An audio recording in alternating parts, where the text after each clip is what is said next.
नमस्कार, मैं जिज्ञारस न्यूज के लिए गिरीश चक्रवर्ती। आज के इस ब्लॉग में मैं बात करूंगा बजट की। उस बजट की जो बजट कभी भी पूरा खर्च हो नहीं पाता। आंकड़ों में जो बजट गुलाबी दिखता है, लेकिन जो उसका अलॉटमेंट होता कभी भी पूरा नहीं होता। और कभी कभी तो ऐसा होता है कि 2 दिन बाद ही अतिरिक्त बजट मांगने की आवश्यकता सरकारों को पड़ जाती है। निश्चित तौर पर आप ये तय मान लीजिए कि कल सदन में जिस तरह से 1 लाख करोड़ रुपए की अतिरिक्त बजट की मांग हुई, जिसको लेकर जनप्रतिनिधियों ने सवाल खड़े किए। खासकर जो विपक्षी जनप्रतिनिधि थे, उनका कहना था कि अभी तो 8 दिन भी बजट पेश किए हुए नहीं हुए हैं।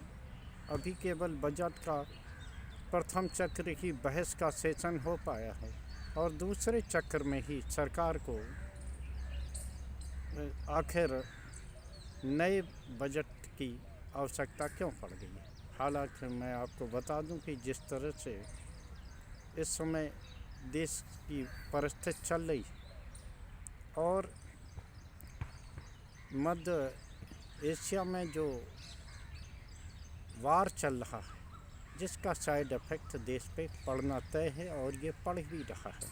प्रधानमंत्री ने कल राज्यसभा में इस बात का उल्लेख किया कि निश्चित तौर पर आप ये तय मानिए कि इस युद्ध की जो असर है लंबे समय तक कायम होने वाला है, जिसको लेकर उन्होंने पूरे देशवासियों से मदद मांगी है, विपक्षी नेताओं से मदद मांगी। उन विपक्षी दलों को कि जिनको वो विपक्ष का दर्जा भी नहीं देना चाहते थे और जिन्हें सभी समस्याओं का जड़ बताते थे, उनकी ज़रूरत भी प्रधानमंत्री को पड़ रही है। और इसके लिए उन्होंने निश्चित तौर पर पूरे देश से आह्वान किया, विपक्षी नेताओं से आह्वान किया कि वो संकट काल की घड़ी में निश्चित तौर पर सरकार के साथ खड़े।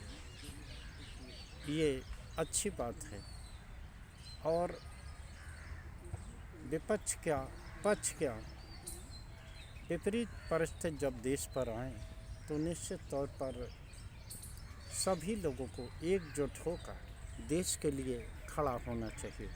लेकिन जिस प्रकार आपदा का अवसर, आपदा में भी जिस प्रकार सरकार कोई मौका नहीं चूकती है विपक्षी दलों को पर वार करने में, उनके सरकार के समय को गिनवाने में, तो वो ये बात दिखाती है कि किस प्रकार से सरकार इस मामले में भी राजनीति करने से चूक रही। निश्चित तौर में विपक्षी सरकारों की कुछ कमियां रही होंगी।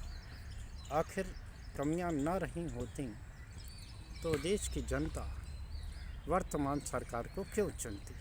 लेकिन बार बार अपनी कमियों को उन सरकारों के कार्यकालों से तुलना करना और सभी समस्याओं को उनकी समस्या बताना, क्या ये आपदा में अवसर नहीं है। और आखिर राजनीति कहते किसे। इसी प्रकार की राजनीति इस समय दिल्ली प्रदेश में भी हो रही है। वहाँ भी इस समय बजट सत्र चल रहा है और दिल्ली की मुख्यमंत्री रेखा गुप्ता ने विपक्ष के अनुपस्थित में दिल्ली का बजट पेश किया।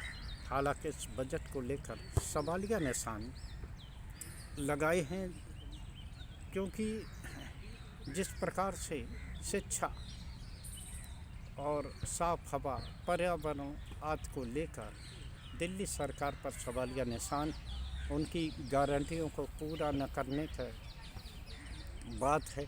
और आखिर ये सवाल भी है कि जो बजट जो कि सरकार के क्रियाकलापों का लेखा जोखा होता है और वो विपक्ष के माध्यम से ही आम जनता तक पहुंचता है, तो उस विपक्ष को सदन से बाहर रखना आखिर क्या दिखाता? ऐसा कोई काम आम आदमी पार्टी के उन 4 विधायकों ने नहीं किया था, जिसको कि लेकर भारतीय जनता पार्टी इस प्रकार की प्रतिष्ठा बनाई। विधानसभा अध्यक्ष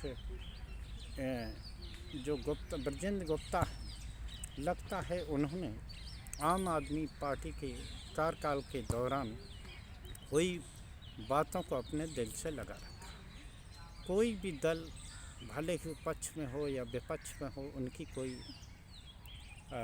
व्यक्तिगत टसल नहीं होती है, लेकिन जिस तरह से यहाँ आम आदमी पार्टी जो कि विपक्ष में है और भारतीय जनता पार्टी के जनप्रतिनिधि एक तरह से दुश्मनों की तरह से व्यवहार कर रहे, जिस प्रकार कोई अपने दुश्मनों को अपने सामने देखना पसंद नहीं करता, लगता है कि वही दुश्मनी इस समय विपक्ष को लेकर। आखिर पालम की घटना जिसमें कि 9 लोग आग से जलकर मर गए, फायर ब्रिगेड लेट आई और किस तरह से बेशर्मी से जो मंत्री हैं दिल्ली सरकार के, उन्होंने उसी परिवार को दोषी ठहरा दिया। आखिर ये संवेदनहीनता आखिर आती कहाँ से? निश्चित तौर पर इस घटना को लेकर सवाल तो उठेंगे ही। आप ध्यान करिए, जिस समय आम आदमी पार्टी की सरकार थी, छोटी से छोटी बातों के लिए किस प्रकार से यही भारतीय जनता पार्टी के लोग आम आदमी पार्टी को दोषी ठहराते थे। आज क्या हो गया?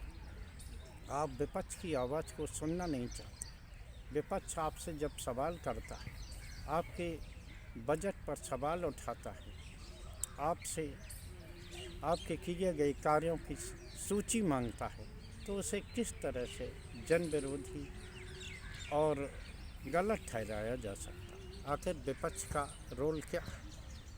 रही बजट की बात, तो निश्चित तौर पर कई ऐसे विभाग हैं जो कि अपने आवंटित बजट का आधा पैसा भी खर्च नहीं कर पाए। समाज कल्याण आदि के ऐसे बजट हैं। कृषि कल्याण का भी बजट केंद्र सरकार में काफ़ी काटा गया है।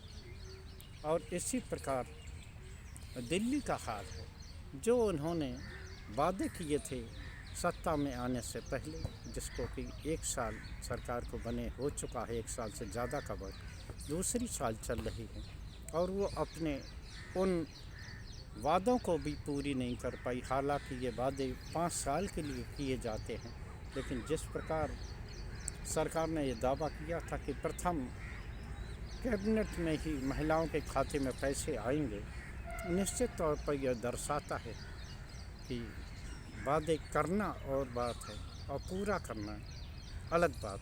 आज के ब्लॉग में बस इतना ही। जय हिंद, जय भारत। कल फिर किसी नए मुद्दे पर आपके साथ जुड़ने की कोशिश करूँगा। जय हिंद।